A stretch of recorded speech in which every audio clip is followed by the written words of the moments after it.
तुम बचपन से इस दुनिया की हर चीज को सत्य मानते आए, रियलिटी समझते आए। आज मैं तुम्हें एक और रियलिटी दिखाता हूँ। ये मैप देख रहे हो?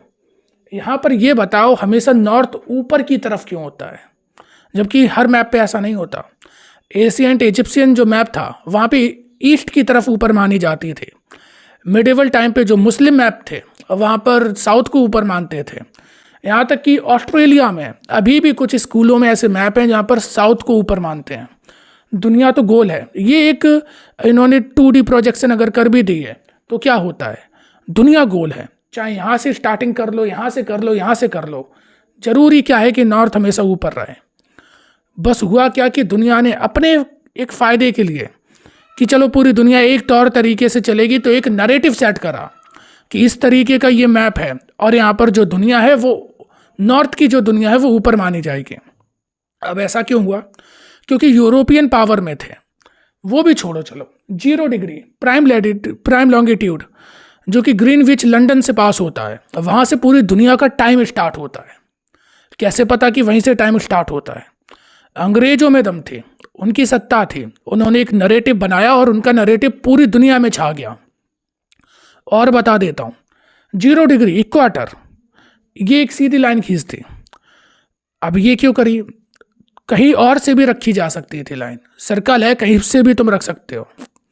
और समझा देता हूँ, इंटरनेशनल डेट लाइन और टाइम लाइन।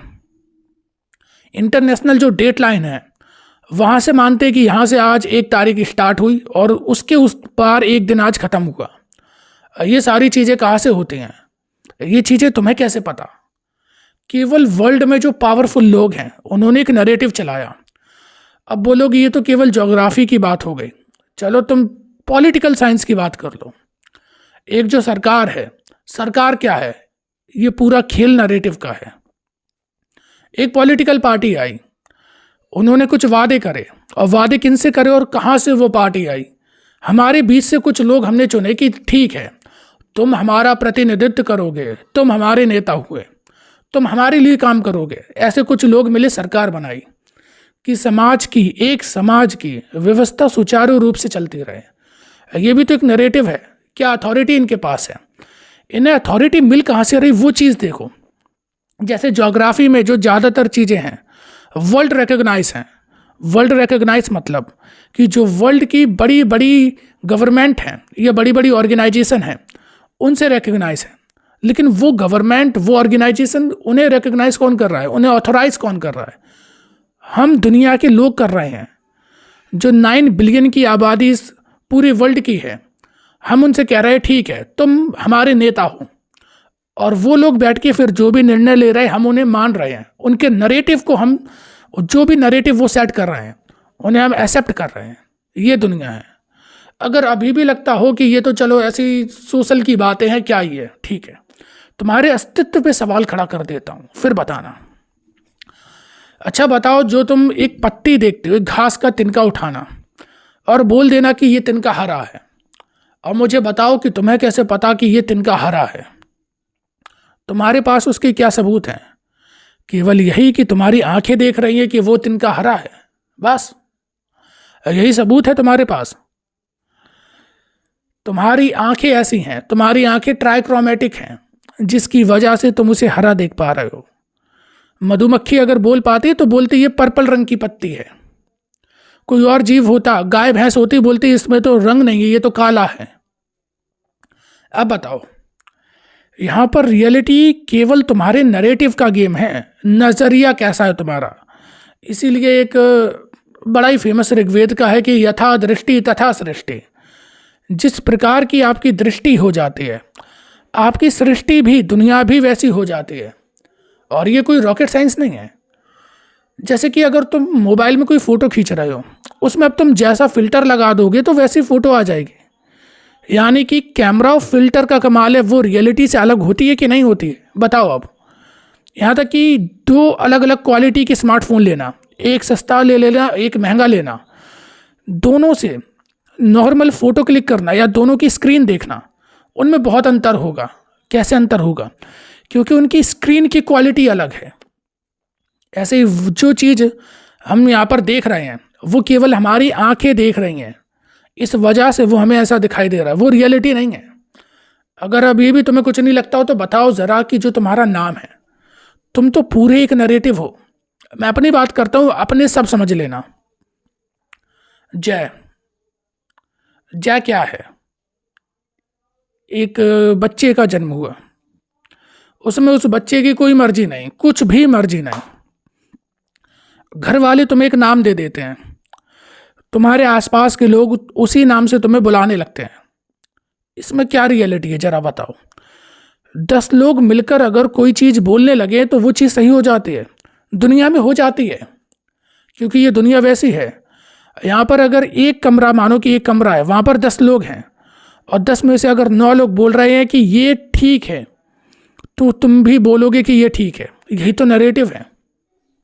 ये पूरी दुनिया एक नरेटिव से बनी है। इसीलिए बुद्ध ने इसे माया कहा। अपने जितने धर्म ग्रंथ है वहाँ पे भी इसे माया बोला गया कि ये क्षण भंगुर है, फ्रैगाइल है, इल्यूशन वर्ल्ड है, ये खत्म हो जाएगा, क्योंकि ये माया का संसार है। माया कोई वैसी चीज़ नहीं होती कि जादुई चीज़ है। माया मतलब ये कि केवल एक ब्रेन का एक नरेटिव सेट है, बस। अब यहाँ पर ये चीज़ नोटिस करने वाली है कि जो तुम्हारे थॉट्स हैं, जो भी तुम्हारे विचार हैं, बिलीफ हैं, वो कहाँ से आ रहे हैं। तुम जिस सोसाइटी में रहते हो वहाँ पे तुम्हें जैसा एक्सपोजर मिलता है, एक्सपोजर किन किन चीज़ों से मिल सकता है। एक्सपोजर तुम्हें मिलता है कि तुम कैसी कहानियाँ सुनते हो, एक्सपोजर तुम्हें मिलता है कि तुम आँखों से क्या देख रहे हो, एक्सपोजर तुम्हें मिलता है कि तुम क्या पढ़ रहे हो। जितनी भी चीज़ों से तुम्हारे अंदर एक कॉन्शियसनेस डेवलप होती जाती है, वो सब एक्सपोजर का काम करते हैं। और उसी एक्सपोजर के बेसिस पर तुम्हारे थॉट, तुम्हारे बिलीव, तुम्हारी कॉग्निटिव एबिलिटी तैयार होती है, सोचने समझने की जो क्षमता होती है, और वैसा ही फिर तुम काम भी करते हो। अगर आज तुम इस सोसाइटी में हो तो तुम्हें ये चीज़ ठीक लग रही है, तुम्हें दूसरी शायद बेकार लग सकती है किसी और सोसाइटी की।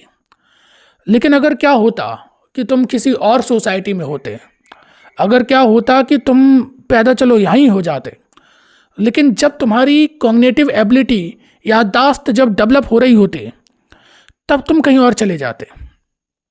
अब तुम्हें यहाँ का कुछ भी याद नहीं, अब तुम जहाँ रहने लगे हो तुम्हें वहाँ का याद है। अगर किसी ने तुम्हें अडॉप्ट कर लिया, वो तुम्हारे मम्मी पापा, वो फैमिली तुम्हारी फैमिली, वो मदर टंग तुम्हारी मदर टंग।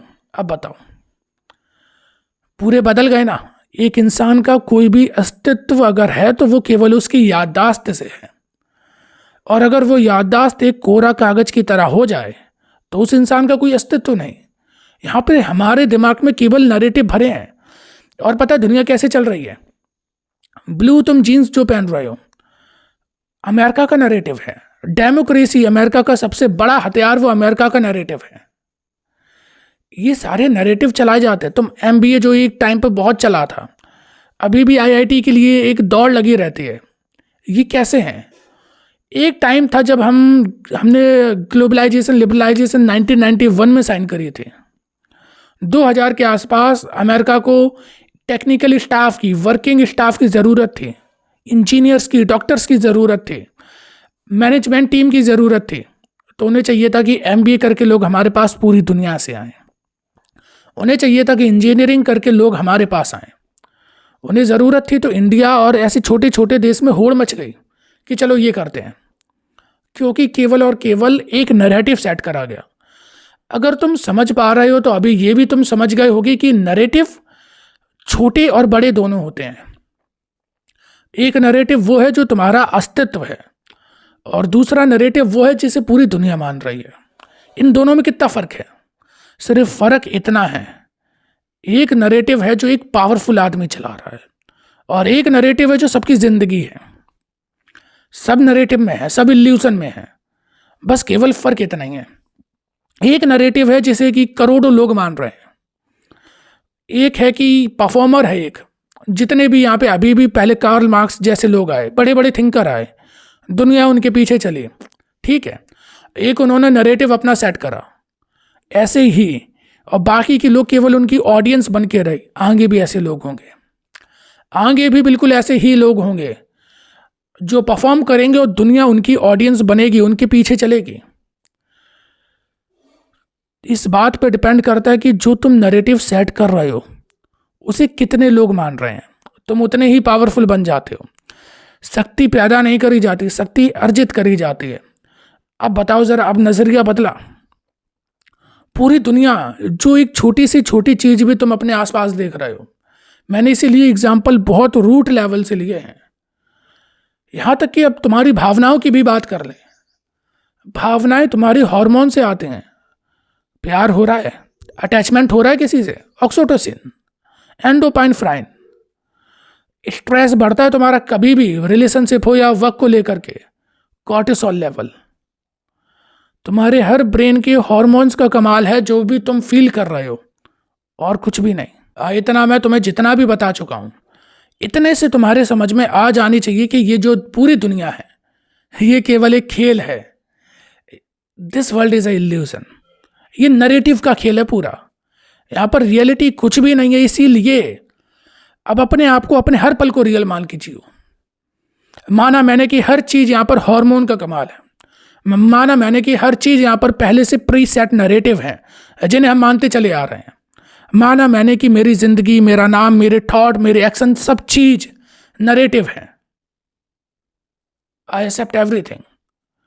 लेकिन मैं अपने इसी पल को अब रियल मान के जीऊंगा। ये पल इस पल के लिए पूरा सत्य है, इतना भी याद रखो। अगर नरेटिव है तो क्या खत्म कर ले जिंदगी? अगर ये सब झूठ है तो खत्म कर ले? नहीं, इसी को पूरा ऐसे जिएंगे कि आग लगा देंगे। तुम्हें करोड़ों रुपए कमाने, कमाओ, भरपूर कमाओ। यहां पर जो डेफिनेशन सच और झूठ की होती है, सही और गलत की होती हैं, वो भी एक नरेटिव है। हर सोसाइटी का अपना अलग होता है, हर ज्योग्राफी का अपना अलग होता है। इसीलिए इन सबसे अलग होकर, irrespective of right and wrong, अपने नरेटिव पर वर्क करो, अपना नरेटिव बिल्ड करो। अभी दुनिया के नरेटिव में अभी तक चलते आए हो। जो तुम्हारा अस्तित्व है वो केवल दुनिया का एक नजरिया है ना। अब आई बात समझ में? तो अब अपना नजरिया बनाओ। तुम दूसरे की स्ट्रेटेजी पढ़ते रहते हो, तुम दूसरों को संगीत पढ़ते हो, जो भी म्यूजिक स्टूडेंट है, तुम दूसरों की पेंटिंग देखते हो, जो भी पेंटर है, फिर उनसे कुछ बनाने की कोशिश करते हो। छोड़ दो, जो मन में आए आंखें बंद करो, ऊल जलूल बना डालो। जो गाना तुम्हारे दिमाग में आए उसे लिख दो, जो धुन तुम्हारे दिमाग में आए उसे बना डालो। अपने नैरेटिव पर वर्क करो। डिसाइड तुम्हें करना है कि तुम्हें अब ऑडियंस बन के रहना है या तुम्हें परफॉर्मर बनना है। लेकिन परफॉर्मर पे भी बात खत्म नहीं होती है। परफॉर्मर से भी बड़ी एक चीज है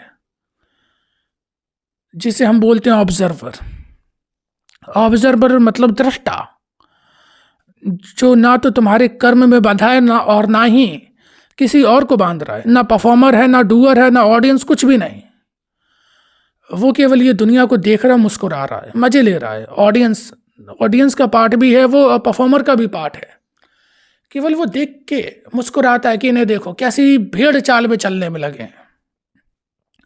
इसीलिए कह रहा हूं, अपनी जिंदगी के हर पल में जो भी तुम करना चाहो उसे खुलकर करो।